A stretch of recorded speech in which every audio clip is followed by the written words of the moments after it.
but I think people really need to sit down and write out or give themselves a pep talk about the benefits they are going to actually use. Hey guys, it's Dustin, and with the response to the Platinum card changes, it seems plenty of people are going to be looking for an alternative option to their Platinum card for their premium card needs or their wants.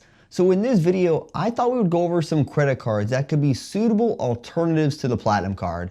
And when I say alternatives, this is for the benefit it provides, since that's why people get the Platinum card. And the benefits I often see people mention are lounge access, purchase protection, and even travel protections. People want their lounge access, which I can totally understand because it makes traveling just a little bit more relaxing. Purchase protection offers peace of mind when buying a product and covers you in the event something happens to that product shortly after someone purchases it. And travel protections, because if you're spending big money on a travel card, ideally, you want it to cover you if your flight is delayed or even canceled. The other credits like the rideshare credits, the travel credits, and some of the other more limiting credits are going to be more debatable from what I've seen that people want in these cards. And these type of credits are added for the breakage they're going to give the bank, because not everyone is using all of these benefits. So the banks can raise the annual fees on these cards, and some people will extract every dollar value they can, while other people will pay for these extra benefits while never using them. Now, before we take a look at alternative options, let's quickly look at what the Platinum card offers for these benefits so you have some reference points. In the Platinum card's lounge access is solid. You get access to the Centurion lounges, Delta Sky Club lounges, Escape lounges, Airspace lounges, Priority Pass lounges, and the Plaza Premium lounges. And of these, Priority Pass is a common option since there's so many lounges in the network. Delta flyers love the Sky Clubs, and people love to mention the Centurion lounges as a reason to keep this card. And I know American Express is expanding this lounge network, but currently I think it has like 14 lounges worldwide. So it is still very limited. So unless you have one that you visit frequently, I don't think that's a good enough reason to keep the Platinum card. The purchase protection, it covers you for 90 days after your purchase date, and it's good for up to $10,000 per occurrence and up to $50,000 per calendar year. So this offers you a lot of coverage, which is great. Then for travel protections, you do get up to $500 per trip when your flights are delayed 6 hours or more when you book a round trip ticket with your Platinum card. And this is limited to 2 claims in a 12-month period. Trip cancellation is good for up to $10,000 per trip and $20,000 per 12-month period. So now that we know these, let's take a look at some suitable and cheaper alternatives. And I actually broke this up into 2 different categories because I do believe there are people who have the Platinum card that travel once, maybe twice a year, and could be perfectly fine with a card that offers some good benefits, but for a fraction of the price, even if those benefits aren't to the exact level of the Platinum card or other premium credit cards. And for the lower cost alternatives, we're going to start off with the American Express Green card.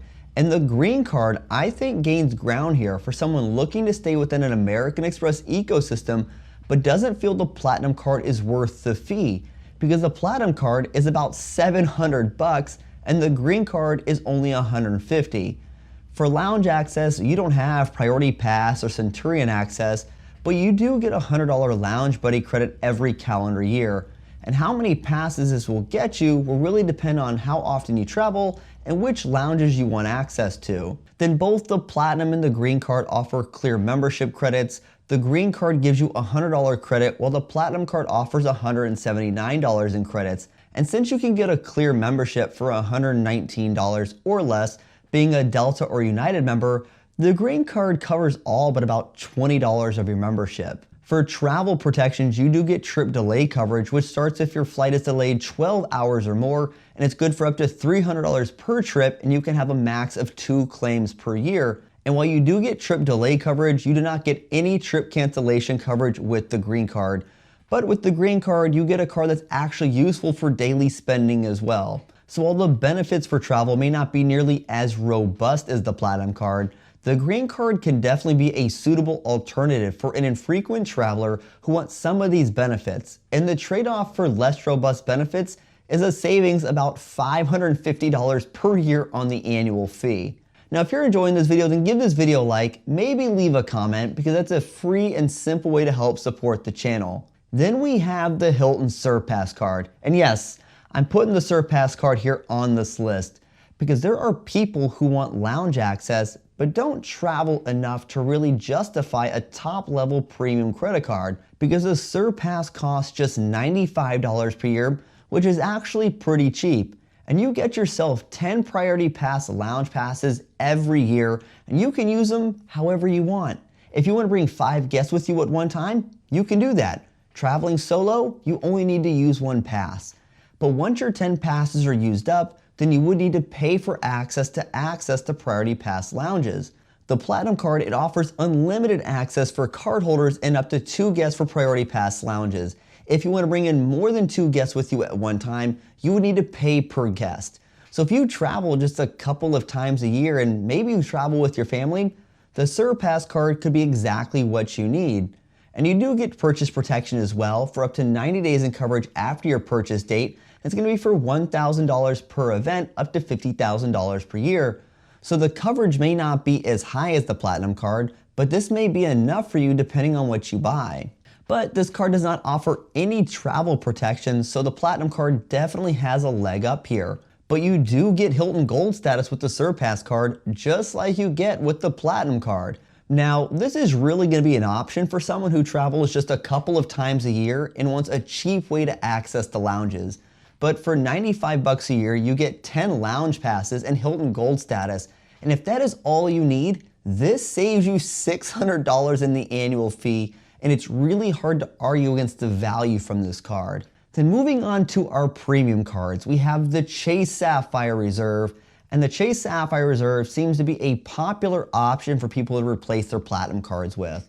And the Chase Sapphire Reserve, it costs $550 per year, and you do get access to Priority Pass lounges, and this does include Priority Pass restaurants, which American Express does not have access to.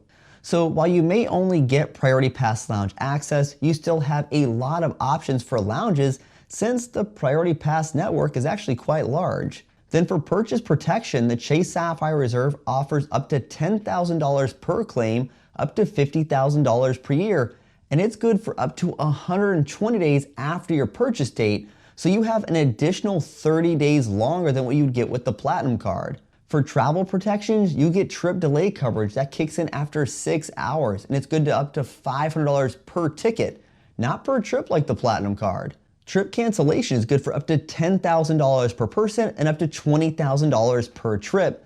Then you also do get primary auto rental coverage just for having the card. You do not need to pay anything extra to have primary auto rental coverage. Now, the Chase Sapphire Reserve does not come with any hotel status benefits like you do get with the Platinum card, but you do get better overall multipliers and a higher travel portal redemption option with the Sapphire Reserve.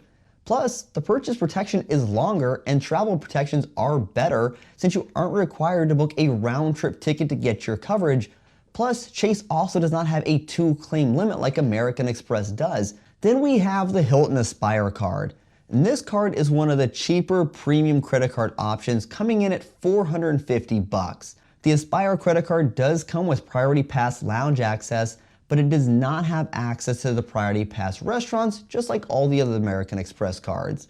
The Aspire card does have the same exact purchase protection as the Platinum card, which includes the same time frame and the same amounts, which are all very solid. Then for travel protections, you do get trip delay coverage that is the same as the Platinum card, offering up to $500 per trip after being delayed 6 hours or more, and you still have the same 2-claim limit in a 12-month period.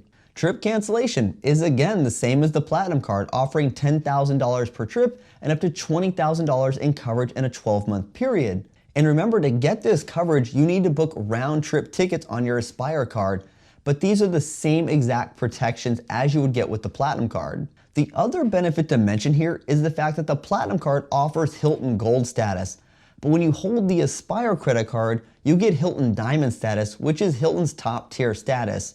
So for about $250 less per year, you get some good overlap of benefits from the Platinum card here. Then we have the Marriott Brilliant card, and the Brilliant card is actually pretty similar to what the Aspire offers, just for Marriott.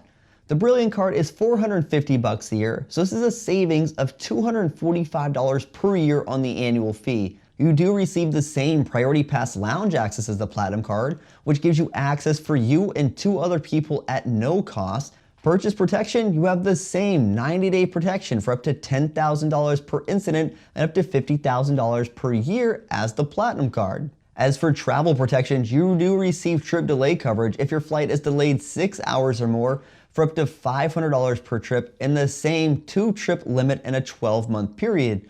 You also receive the same trip cancellation coverage for $10,000 per trip and up to $20,000 per 12-month period.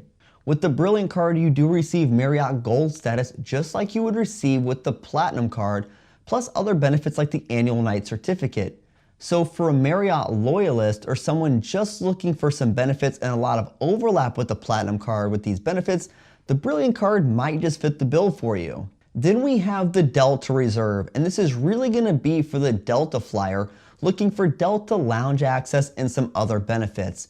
And while this card does cost $550 per year, if you fly Delta frequently, it could potentially replace your Platinum card. Because for lounge access, you do get Delta Sky Club access with your Delta Reserve. You also get 2 one-time guest passes each year so you can bring someone with you into the Sky Club. Then for all those people who want Centurion Lounge access, the Delta Reserve does get you access to Centurion Lounges. Now to get access to either of these lounges, you will need to book a Delta flight with your Delta Reserve card. But the good news is if you book airfare on your Delta Reserve card, you also receive some travel protections, and the trip delay coverage and trip cancellation coverage is the exact same as the Platinum card. And when it comes to purchase protection, you get the same $10,000 per incident up to $50,000 per year, just like you would with the Platinum card. So if you're someone who flies Delta, the Delta Reserve could potentially be an option for you since you get some solid lounge access and some other benefits from the Delta Reserve card that could be useful for you. Then we have the Altitude Reserve, and while this card costs $400, I feel it's almost a hybrid between a cost-conscious card and a premium card, because the net cost with its super easy $325 credit that you can use on travel and dining makes it effectively $75. And the Altitude Reserve offers just 4 Priority Pass lounges for you and 4 passes for a guest each Priority Pass membership year. And this does include Priority Pass restaurants. So while the lounge access is more limited, this could be perfectly acceptable for someone who travels just once, maybe twice a year, either solo or with a companion. As for purchase protection, the Altitude Reserve offers the same $10,000 limit per claim and $50,000 per card member year with the same 90-day time frame, just like the Platinum card. Then for trip delay coverage, you can get up to $500 per ticket if your flight is delayed 6 hours or more, and this does not require a round-trip ticket in order to get this coverage. Now, trip cancellation is only good for up to $2,000 in coverage per person, and this is lower than that of the Platinum card's coverage and even lower than that of some other cards listed on this list. And there are no hotel status benefits that come with the Altitude Reserve, but what you do receive is better multipliers overall with 3x on all travel and 3x on mobile wallet payments, and you can even redeem your points at 1.5 cents per point for travel. And this is going to be for someone who wants good protections but may only need or want access to a lounge a couple of times a year. But for its net cost, this is a good option for both a travel card and a daily driver. Now, when it comes to these benefits on the Platinum card, they are very solid. But I think people really need to sit down and write out or give themselves a pep talk about the benefits they are going to actually use. Because there are plenty of people who want to benefit for just in case. For example, if you don't stay at Hilton or Marriott properties, then those gold statuses mean nothing to you. If you're someone who books one-way tickets, the Platinum card doesn't provide you sufficient coverage. If you like lounge access, look at the lounges that you frequently visit and how frequently do you actually visit them. Now, people love to rave about what the Platinum card offers as far as these benefits, but when you start dissecting it, there's a lot of overlap with these benefits, not only between different American Express cards with lower annual fees, but also with other banks. And there are some places the Platinum card doesn't even come out on top. The lounge access for the Platinum card, it is stellar with so many different options, but a lot of the network is still through Priority Pass, which you have with other cards. And while Centurion lounges may be nice, the network is currently still very limited, and you have cheaper alternatives for lounge access if that's your main goal. The Surpass may provide enough lounge passes for someone, and it just saves you so much money. If you're someone who needs more access than those 10 passes, you have other options, and those might cost you somewhere between $450 or $550 a year, which is still less than the Platinum card. Then for purchase protection, I feel I get a lot of comments on how great it is from the Platinum card.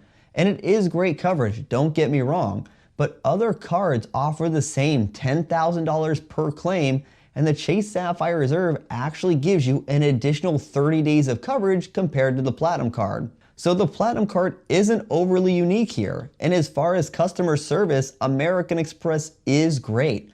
But I've personally have had good and bad experiences with all the banks out there, including American Express. But what I hope this video showed you is that there are plenty of options outside of the Platinum card that are going to give you great protection and solid travel benefits. So let me know, which of these cards would you replace your Platinum card with? Now, if you're someone looking for a great setup for a budget traveler, then be sure to check out this video right here where I tell you the cards that you need. If you know someone that finds this video useful and helpful, feel free to share with them, and I'll see you in the next one. Take care.